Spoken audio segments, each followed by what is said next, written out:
I believe my Creator had a different plan for me. That is why I am still here. He stretched his hand and raised me up to the breath and walk again. I continue to ask my Creator to uphold me as I trod on the remaining journey of my life. Nitwa Kizito Karima, nkaba naravukiye Nyanza ya mu ntara y'Amajyepfo muri 1994 nari ndi umuadolescent, nkaba narapfushije abantu benshi mu muryango wanjye harimo n'ababyeyi banjye, narihishe nk'abandi bana bose, intambara irangiye njya gushakisha ubuzima. Kubw'amahirwe nza kuzana muri Amerika nje gukina umupira wa basket, ndawukina unyishyura mu mashuri yisumbuye, unyishyura no muri university, hanyuma ndangije nza gukora muri leta, nkora muri leta y'inangaha igihe kirekire, imyaka irenze 10 nkoze muri leta, nibwo nabonye ko hari ikintu mbega nahamagariwe cyo gufasha abahuye n'ibibazo by'intambara. Abahuye muri ibibazo by'intambara harimo abana benshi muri twe barokotse intambara nyine, abarescape n'abandi bose bagize ibibazo bikomeye by'intambara bagifite navuga guhungabana, bagishakisha ubuzima. Ibi byose rero nibwo nafashe igitekerezo cyo gushinga no muryango twita Peace Center for Forgiveness and Reconciliation, ari ukuvuga ngo ni ikigo cy'amahoro gishinzwe mbega kubabarirana no kwiyunga. Harimo ibice bitatu by'ingenzi bigize uno muryango. Igice cya mbere kikaba ari cyitwa Genocide Awareness, no kuvuga ngo mbega no kuvuganira cyane kuvuga ibyatubayeho no gutanga ubuhamya, témoignage cyangwa testimony, tukavuga ibyatubayeho, tukavuga mu buryo bwacu nk'abacitse ku icumu, tukavuga nk'abantu babizi bari bahari kandi bari batoya none bakaba barashoboye kwiyubaka. Muri ibyo kandi tukaba dukoreshamo na za memorials hano zirahaba cyane, maze gukoresha nyinshi cyane hano muri Indiana, maze gukoresha izigera guhera nko muri 2008 niho twatanya tujya tubikoresha inahangaha. So no kuba ko buri mwaka turabikora, hazamo abantu benshi, tukavuga ibyatubayeho, tukabwira isi yose uko bimeze kandi tukerekana naho tugeze. We are here to remember those who lost their lives in 1994. The 1994 Rwandan genocide against Tutsis has affected what we call the Great Lakes. That's Congo, Burundi, Rwanda, and even Tanzania, Uganda. There's a lot of people who are fleeing because of what happened in Rwanda. So, as genocide survivors, we suffered the first hands. We have scars. We are psychologically and physically and emotionally traumatized, but we refused to be the victim.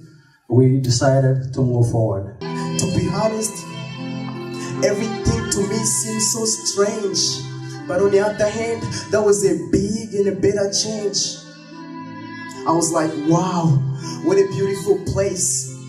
For the first time in 10 years, I saw a big smile on my mom's face. It's priceless, it's a blessing. But still, every night I step outside and stand still in my lobby, remembering how tough was my life way back in Nairobi, which means I never forgot who I am or the people I left behind. Them sad songs and sad memories, they can't get out of my mind. Way back in Africa, soldiers try to kill me. But here in America, soldiers out here trying to protect me. Noneho ikindi gice cya kabiri ni igice bita mentoring programs, no kuvuga ngo ahantu mbega dufasha urubyiruko cyangwa tubankadara, tukabashyira hamwe, tukabigisha ukuntu bashobora kwiyubaka mu mahoro. Dukoresha siporo, dukoresha umupira w'amaguru, dukoresha basket, dukoresha volley, tugakoresha indirimbo, tugakoresha ubusizi, mbega ikintu cyose cyatuma umwana cyangwa se umuntu ukiri mutoya atajya mu mafuti, ahubwo cyangwa se ajya mu makosa, ahubwo ashaka ku ibyo bibazo byose yahuye nabyo, ibibazo by'intambara, ibibazo byo mu miryango, akabizana, akabishakira igisubizo mu buryo bw'amahoro. Yeah, reka njye ndangurure ntashya Gasabo ku nshuti n'abavandimwe abiwacumuraho iyo wa gihanga nakuyeyo n'amatage none meze ishyanga kure y'amashumi yanjye nyita kizimizo muzwe mu bisumizi nk'abana cya kinigize umuziki utemba mu mitsi banyita KOD Mr Bugoyi ndapa nka BOB nanze uburiri none ubu ndara mu birori ishyamba ryanjye n'injurizi ndi umuhizi ndi umusizi ndi umuhanzi ndi umuhashi nshaka kashi ku rugamba rw'umuziki nge ndi umurashi yo ku mazina banyita Shizo aka Afro Papi Mr Bugoyi with KOD nkaba ndi umuhanzi ukora injyana amwe simukunda bita rap music umuziki wanjye impamvu nkukora ni ukugira ngo just be able to encourage and motivate the kids bakomeze bajye mu nzira ziri positive so maze kugira ingoma nyinshi hanze benshi mwagiye muzumva mfite ikizimizo Bugoyi KOD nkuko nabivuga muri make maze kugira ahantu nigeza muri make ku buryo benshi babasha gufata kanya bakumva message ntambutsa mu njyana zanjye kubw'ibyo muri make ahantu sigaye mbarizwa na ahantu bita muri organization bita Peace Center for Forgiveness and Reconciliation like an organization ibumbiyemo icyo dukora muri Peace Center no kugira ngo tubashe gukipinga the youth out of trouble keep them out of streets kugira ngo babashe kuza tujidura hamwe tugire activity twiga tuzirikana umuco tubona chance yo guperforminga kwiga umuziki imbyino n'umuco muri make urubyiruko mwese aho muri hano muri Amerika muratumiwe kuko usanga tumaze kugira abantu benshi cyane icyo ni ikintu gikomeye cyane dufitemo abana benshi cyane bagera kubu ngo bashobora kuba bageze hafi ku 100 nibo bana nkorana nabo tukaba bafite mu group ibyina bayita Hoza Troop Dance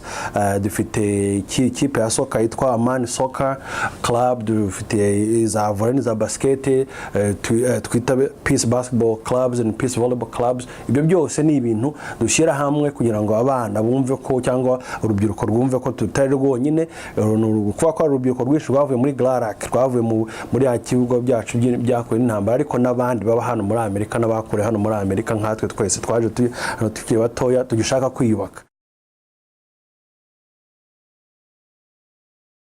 Ikindi cya gatatu ari nacyo cya buri wese ni icyo bita ngo Journey to Freedom. Journey to Freedom mbega ni urugendo rwo kubohoka ku mutima, kubohoka mu mutwe wawe ukagira ahantu ugera ukavuga uti ndabohotse umujinya agahinda ibibazo nahuye byose mu ntambara cyangwa se ibyo nahuye mu miryango kuba imfubyi kuba umupfakazi gukora ibintu byose birya hari igihe burahura bikagucanganya mbega bigatuma wagira umutima mubi bikaba byatuma utabaho ubuzima bwiza. Rero iyo Journey to Freedom cyangwa inzira yo kwibohora ni ikintu twicara hasi tukaganira buri muntu wese ubishoboye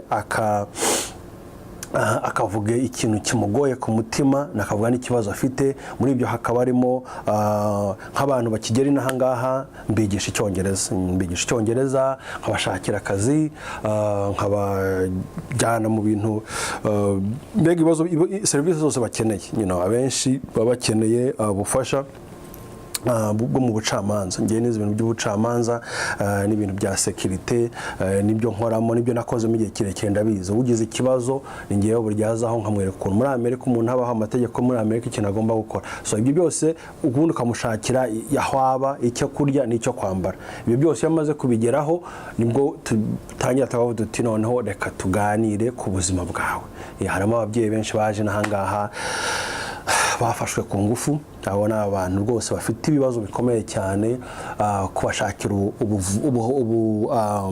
ubufasha bwo ku mubiri ariko n'ubwo ku mutima nibwo bakeneye. Iyo rero program yitwa Journey to Freedom nicyo dukorana n'abantu babyigiye dufite abavolonteri bize ibintu bya counseling cyangwa se kugira abantu inama tukagira abantu nkatwe twagenda twabinyuzemo twabirenze duhora tubankuraje ngo bagire ikintu bageraho. Muri make rero twa dufite n'ikirori turi gutegura kikaba itariki y'ikirori iri hanze it's going down on September 17th. Tuzadufite umuhanzi mwese muzi kandi mukunda bita Kitoko is gonna be there so abantu bari muri Midwest ndavuga Chicago, Ohio, Michigan, Tennessee, Kentucky n'ahandi hose hafi yaho ngaho ntimuzabure man, come and let's party, come and support your boy Shizzo, muze murebe ibyo tubafitiye byiza cyane kandi mbonereho n'akanya ko kubwira n'abandi bahanzi bagenzi banje bari hirya no hino muri ibi nyine ibice bya Midwest, mwese muzaze man, muzabona chance yo kujya kuri stage mwigaragaze, audience zabiri nini cyane, just a lifetime opportunity kwigaragaza ukerekana icyo ukora. Kubw'ibyo rero ntawuhejwe muri mwese, muhawe ikaze, muzaze dupare. Icyo gitaramo rero twateguye kizaba ku itariki ya 17 z'ukwa 9 no mwaka 2016, kikazatangira saa 8 kugeza saa 4 z'ijoro. Harimo abana bazabyina, harimo abana bazaririmba, harimo abana bazavuga imivugo, harimo abana bazerekana imyenda bambara cyangwa se bakoze, harimo abantu bazerekana ibikoresho bakora. Ubundi tukazagira mbega igitaramo nyamukuru guhera saa 12 kugeza saa 3, kizaba kiyobowe n'umuhanzi umuvandimwe wacu twita Kitoko, Patrick Musabwa Biberwa, no umuntu ukomeye tuzi twese kandi udushimisha. Ubishoboye wese azajye kuri internet agure tike, ubishoboye utabishoboye kugura kuri internet aze hano tuzazimugurisha, ashobora kwishaka kwifata ku rugi aho tuzaba turi kuri sale. Kikazabera ahantu hitwa Pike Performing Arts Center. Address yabo ni 6071 Zionsville Road, Indianapolis, Indiana. Zip code ni 46268. Abari hano muri Amerika tukaba twifuza ko cyangwa tubasaba ngo bazaze kudufasha, kuko ubwo bufasha bwanyu nibwo butuma dufasha abandi. Murakoze.